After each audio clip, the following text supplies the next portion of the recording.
ከዛ ፋርጎኝ አልኩሽ ሆቴል ውስጥ አገላብጦኝ ሀቢባው ልጄ ይሙት ነው የምልሽ። በቃ እግዚአብሔር እዛ አገላብጦኝ ምን ቢለኝ ጥሩ ነው። ከዛ ስልኩን 3 ስልክ ይዟል።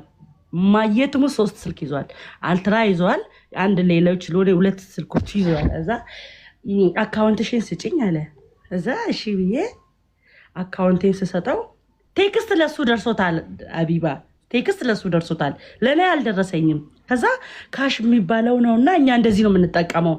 $2000 ልኬልሻለሁ በኢትዮጵያ 360,000 ብር ነው አሁን ላይ ምንዛሬ አለኝ። 360,000 ብር ለኔ ላክልኝ አልኩ። ጭቅላቴ እንደዚህ ያስኩና አንዴ ሻወር ቤት ገባለሁ፣ ፊቴን ታጠባለሁ፣ ወጣለሁ። በቃ ብሩ የሆነት ቴክስት ለሱ ስደርስ ስላየው በቃ ገባልኝ ብዬ ህይወቴ ተቀየረ። በቃ ወይኔ ብዬ በጣም በቃ ደስ አለኝ።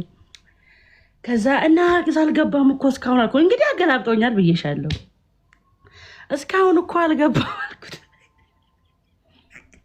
ይቅርታ ራመዳን ነው እየጾምሽ እዛ ጌታ ለብሩ እኮ ለኔ ያልደረሰኝም። እንዴ ነገ በዚህ ሰዓት በላኩልኝ ሰዓት 9 ሰዓት ከስንት ነው ለ10 ምናምን ጉዳይ ላይ ነው የላከልኝ። እዛ ነገ በዚህ ሰዓት 24 ሰዓት ነው የሚቆየው ለአንቺ ለመግባት ደውይልኝ።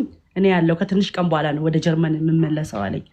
መኪና ያዘው ይዋሻል ብለሽ አታስቢ። ያደረገው ጫማ፣ የለበሰው ልብስ፣ ጸጉር አበጣጠሩ፣ አደራረጉ፣ መነጽሩ፣ ምና ሽቶ የተቀባው እኔ እንደሱ አይነት ሽቶ የተቀቡት ሀብታሞች ብቻ እንደሆኑ ነው የማውቀው። በቃ በጣም ይሸታል።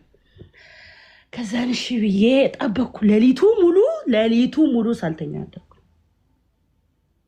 ሌሊቱ ሙሉ